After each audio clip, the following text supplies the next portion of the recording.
Assalamualaikum warahmatullahi wabarakatuh. Perkenalkan, nama saya Sri Nur Hesti dengan NIM 3220306, mata kuliah Komunikasi Data dan Jaringan. Di sini saya akan menjelaskan tentang teknik switching. Switching adalah sistem elektronik yang dapat dipakai untuk menghubungkan jalur komunikasi.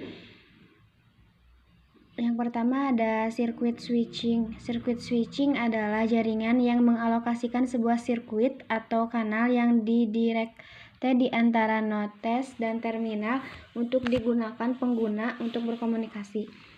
Yang kedua ada paket switching, adalah metode jaringan komunikasi digital yang dikelompokkan menurut semua data yang terintegrasi. Yang ketiga ada paket switching, data yang dibagi ke dalam paket-paket kecil. Yang keempat ada operasi internal. Ada dua pendekatan yang berhubungan dengan jaringan, yaitu diagram dan virtual circuit. Model OSI protokol. OSI layer adalah mode referensi yang dikembangkan untuk menciptakan sebuah kerangka yang bersifat konseptual.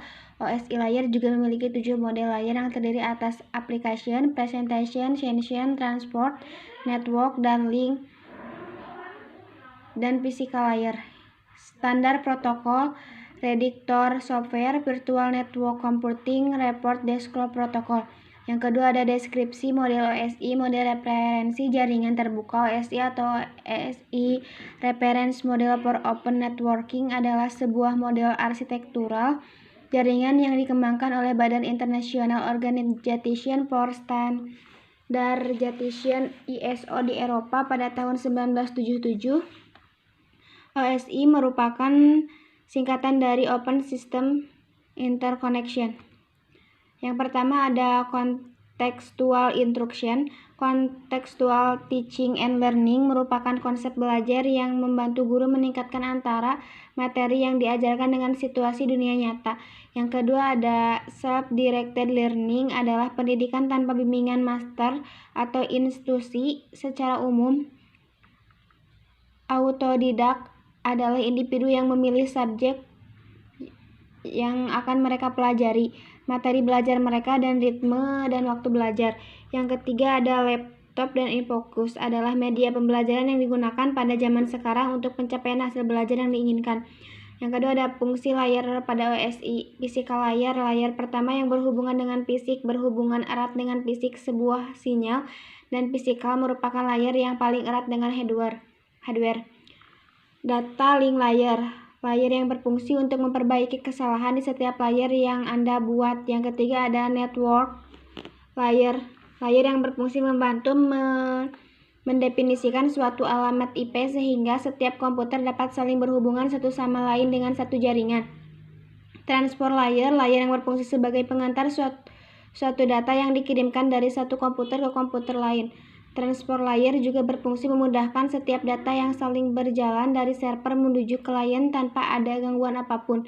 Session layer, layer yang berperan utama untuk mendefinisikan bagaimana sebuah jaringan dapat dibangun. Session layer juga dapat berperan sebagai manajemen dari sebuah koneksi sehingga dapat untuk menghancurkan atau menjaga sebuah koneksi. Presentation layer, layer yang berfungsi sebagai penerjemah data yang akan ditransmigrasikan dan sebuah aplikasi untuk sebuah aplikasi.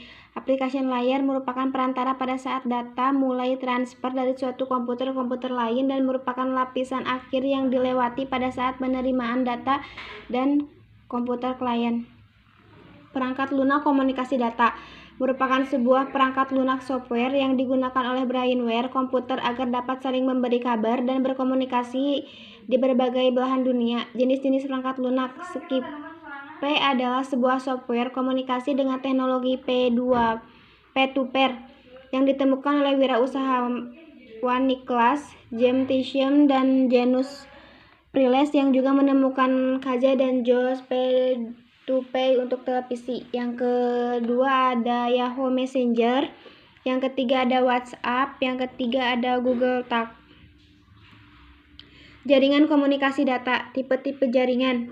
Yang pertama ada jaringan peer-to-peer. Setiap komputer yang berhubungan dengan jaringan dapat saling berkomunikasi dengan komputer lainnya secara langsung tanpa perantara. Yang kedua ada jaringan client-server. Komunikasi antar komputer dilakukan melalui perantara server. Namun, kalau server tidak aktif, maka komputer lainnya tidak dapat saling berkomunikasi. Yang kedua ada Local Area Network atau jaringan komputer lokal adalah sebuah jaringan komputer yang terbatas hanya pada satu wilayah kecil saja. Yang ketiga ada alasan pemakaian LAN, memungkinkan manajemen sumber daya lebih efisien, membantu mempertahankan informasi agar tetap andal dan up to date. Yang ketiga ada membantu mempercepat proses pembagian data, membantu usaha dalam melayani klien merdeka secara efektif, tidak membutuhkan jalur telekomunikasi yang disewa dari operator telekomunikasi. Kendala jaringan telepon, audio yang terdengar menggema.